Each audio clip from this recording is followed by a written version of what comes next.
There is a question that has refused to die for 2 centuries. It sits in the middle of the Giza Plateau like the monuments themselves, massive, unmovable, and somehow still without a satisfying answer. Who built the Great Pyramid of Giza? Not in the ceremonial sense, not in the Pharaoh Khufu commissioned it sense, but in the raw, physical, engineering sense. Who actually possessed the knowledge, the organizational capacity, and the precision tooling to raise 2.3 million stone blocks into a structure so geometrically perfect that modern surveyors still struggle to explain it? For most of recorded history, we have answered this question with a story. A compelling, tidy story about divine kings, obedient laborers, and the unstoppable ambition of ancient Egypt. But what happens when you remove the story and replace it with data? What happens when you hand that question not to a human historian with a career to protect, but to an artificial intelligence trained to find patterns in complexity? That is exactly what researchers exploring the application of large language models and AI-driven data analysis to archaeological problems have begun to do.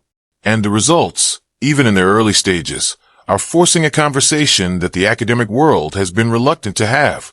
Grok AI, developed by xAI, has been used by independent researchers and analysts to cross-reference vast bodies of archaeological data, geological surveys, and astronomical records related to the Giza Plateau. What the analysis surfaces is not a supernatural mystery.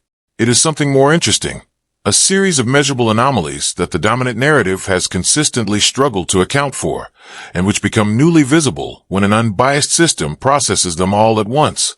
Let's start where the data starts, with the pyramid itself. The Great Pyramid of Giza is not simply large. Largeness, on its own, is not remarkable. Human beings have always been capable of moving earth and stone in enormous quantities when sufficiently motivated. What makes the Great Pyramid singular is its precision.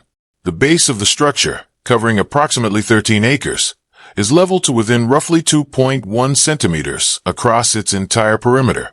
To put that in context, that is a margin of error of less than an inch across a footprint larger than 10 football fields. The 4 sides of the base average 230.4 meters in length, and the variation between the longest and shortest side is less than 5 centimeters. The structure is oriented to true north, with an accuracy of 0.067 degrees, a level of astronomical alignment that even modern builders, equipped with GPS and laser theodolites, would find challenging to beat. When an AI system is given these measurements and asked to model what tools and methods would be required to achieve them, it does not romanticize the answer. It calculates. And the calculations consistently point to a knowledge base that does not map neatly onto our conventional understanding of what Egyptian civilization possessed in 2560 BCE. This is not a supernatural claim. It is an engineering observation. The precision exists. It is measurable. And the explanation for how it was achieved remains, at minimum, incomplete. Researchers who have used AI-assisted modeling to simulate ancient construction methods have found that the dominant theories, earthen ramps, copper tools, simple sledges, are not impossible, but they are insufficient on their own to explain the full scope of what was accomplished. A single ramp long enough and shallow enough to allow workers to drag 70-ton granite blocks to the upper levels of the pyramid would itself have required a construction effort nearly as large as the pyramid. The logistics, when modeled computationally rather than described narratively, begin to strain under their own weight. Here is where the data becomes genuinely arresting. The Giza Plateau contains not only the 3 main pyramids, but also the Great Sphinx, and the Sphinx has been at the center of a legitimate, peer-reviewed geological controversy for decades. In the early 1990s, Boston University geologist Dr. Robert Schoch published research arguing that the weathering patterns on the Sphinx enclosure walls were consistent with prolonged water erosion. Specifically, the kind of precipitation-driven erosion that has not been climatologically possible at Giza since the end of the African humid period, roughly 7,000 to 10,000 years ago. The Sahara was green then. It rained. And if the erosion patterns on the Sphinx enclosure are as old as the geology suggests, then at least parts of the Giza complex predate the conventional timeline by thousands of years. This is not fringe speculation. Schoch's work was published in peer-reviewed journals and presented at scientific conferences. It remains contested, but it has not been refuted. The Egyptian Geological Survey has acknowledged the existence of the erosion patterns. The debate is about interpretation, not about whether the patterns exist. When AI systems process this geological data alongside the astronomical data, specifically, the work done by researchers Robert Bauval and Adrian Gilbert on the correlation between the 3 Giza pyramids and the 3 belt stars of the constellation Orion, a picture emerges that is difficult to explain within the conventional timeline. The 3 pyramids are not perfectly aligned with Orion's belt as it appears today. They match the belt's position as it would have appeared from Earth around 10,450 BCE, during the last time the precession of the equinoxes placed Orion at its lowest point on the southern horizon at the spring equinox. This is the Orion correlation theory, and while it has been challenged on various grounds, the correlation itself, the correspondence between the relative positions and sizes of the 3 pyramids and the 3 belt stars, is a measurable geometric fact, and AI has no incentive to find it meaningful or meaningless. It simply recognizes that the pattern exists at a degree of precision that exceeds coincidence. What these 2 independent threads of evidence, the geological erosion data and the astronomical correlation, suggest, when processed together, is a possibility that mainstream Egyptology has been reluctant to take seriously, that the Giza site was significant and perhaps structurally developed, long before the 4th dynasty pharaohs arrived to claim it. The dynastic Egyptians may have been, in a very real sense, inheritors of something older. One of the most intriguing areas where AI-assisted analysis has added value is the chemistry of the stones themselves. For decades, a small but credible body of research has explored what is known as the geopolymer hypothesis, the idea that many of the limestone blocks in the Great Pyramid were not quarried and transported as solid stone, but were instead cast in place using a form of ancient concrete made from reconstituted limestone aggregate, water, lime, and natron, a naturally occurring sodium salt abundant in Egypt. The hypothesis was developed primarily by French materials scientist Dr. Joseph Davidovits, whose credentials and methodology are legitimate even if his conclusions remain controversial. Davidovits and subsequent researchers have pointed to microscopic evidence. In some pyramid blocks, the distribution of air bubbles and fossil fragments within the stone is inconsistent with natural limestone formation, which produces a highly organized, sedimentation-aligned structure. In cast blocks, these elements are randomly distributed, as they would be in a poured slurry. AI-assisted microscopic analysis has been used to flag these anomalies in a systematic way that human visual inspection might miss.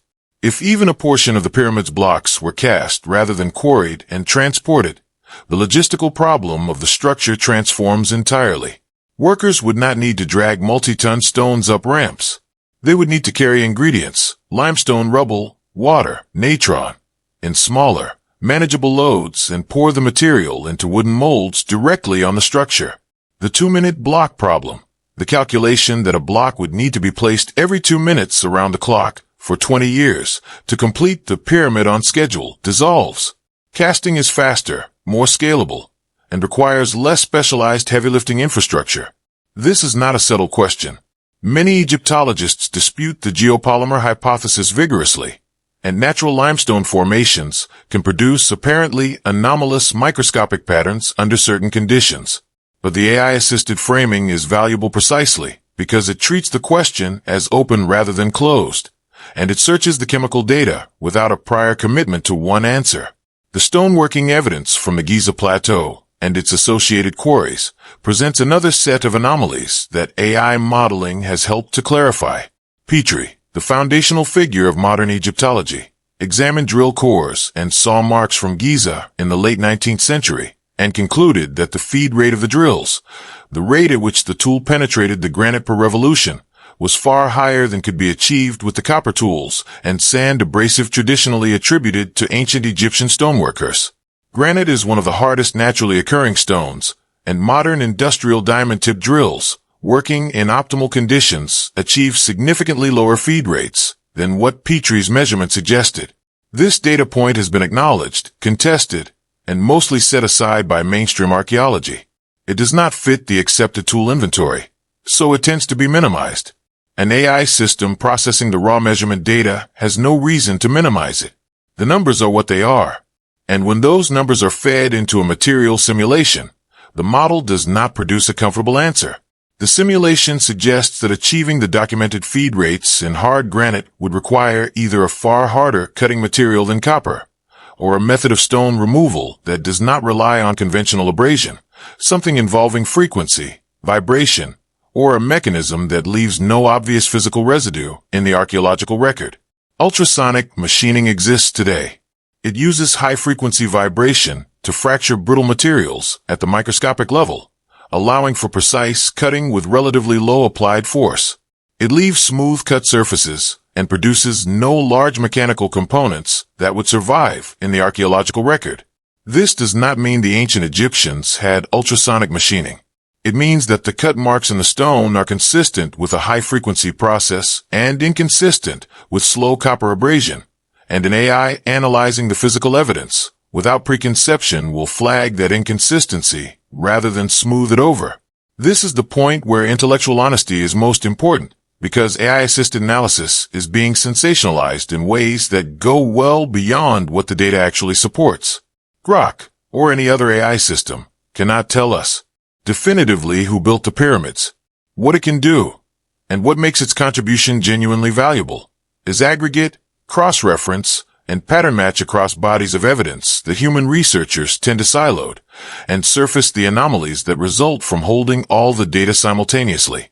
What emerges from that process is not a story about aliens, lost civilizations with flying machines, or suppressed ancient technology. It is something more nuanced and, in many ways, more interesting.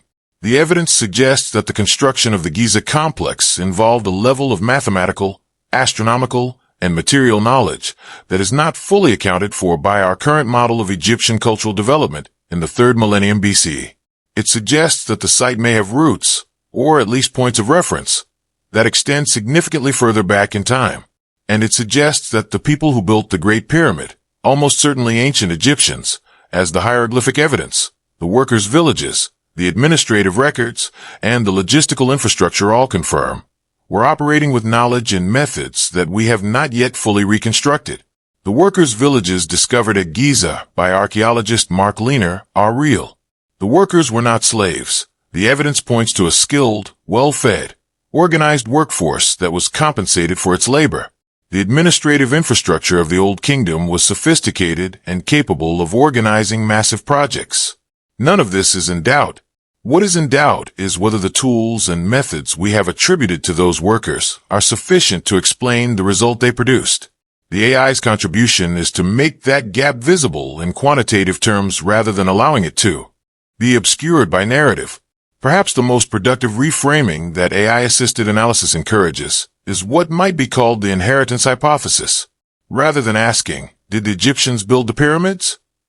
To which the answer appears to be yes. The more productive question is, what did the Egyptians inherit, and from whom? The geological evidence suggests the Giza site was meaningful, and perhaps structurally developed in some form, before the 4th dynasty. The astronomical alignment data suggests the site was intentionally oriented to star positions that correspond to a much earlier epoch. The precision of the construction suggests access to a body of mathematical and engineering knowledge whose origins have not been fully traced. If the dynastic Egyptians were, to some degree, inheritors and preservers of an older tradition of knowledge, a tradition that may have developed during the late prehistoric period when the Sahara was habitable and a sophisticated civilization could plausibly have existed in northern Africa, then the historical record begins to cohere in a new way. The mystery is not that the Egyptians built something beyond their capability. The mystery is that they may have been working from a foundation of knowledge whose origins predate the civilization we can see in the historical record. This is consistent with what the Egyptians themselves said. The concept of Zep Tepi, the first time, is woven throughout Egyptian religious and cosmological texts. It refers to a primordial era in which the gods walked the earth and established the order that the dynastic civilization was tasked with maintaining and replicating. Most historians treat this as mythology. The AI, processing the geological and astronomical data alongside the textual record, treats it as a data point, one that happens to align with the possibility that the Egyptians were, in fact, commemorating a real, earlier era of high knowledge. The title of this piece promises that the evidence changes everything. That is, admittedly, a bold claim. But here's what genuinely does change when you allow AI-assisted analysis to have full access to the available data without a prior commitment to the conventional narrative. The confidence with which we can dismiss the anomalies disappears. The leveling precision of the base is not an approximation. It is a documented measurement. The geological weathering on the Sphinx enclosure is not a rumor. It is a peer-reviewed finding. The astronomical correlation between the pyramids and Orion's belt at a specific precession epoch is not a fantasy. It is a geometric calculation. The drill feed rates documented by Petrie are not errors. They are measurements taken by one of the most careful and methodical archaeologists in the history of the discipline. The geopolymer hypothesis is not fringe pseudoscience. It is a chemically grounded proposal advanced by a credentialed materials scientist and supported by at least some microscopic evidence. None of these anomalies, individually, overturns the conventional understanding of ancient Egyptian history. But when an AI processes them together, without the human tendency to prioritize the data that fits the story we already believe, the aggregate picture is compelling. Something about the Great Pyramid exceeds the explanation we have given it. The precision is real. The anomalies are real. The gaps in the conventional account are real. What the AI reveals is not who built the pyramids in the simple sense. It reveals that the honest answer to that question is more complex, more ancient, and more remarkable than the textbook version has ever acknowledged. The Great Pyramid was built by human beings. But which human beings? Over what time frame? Drawing on what accumulated body of knowledge from what preceding culture? These questions are not closed. They are, thanks to the power of AI-assisted cross-disciplinary analysis, more open than they have ever been. And an open question, honestly held, is always the beginning of real discovery. The stones have been waiting for 10,000 years for us to ask the right questions. We may finally have the tools to ask them.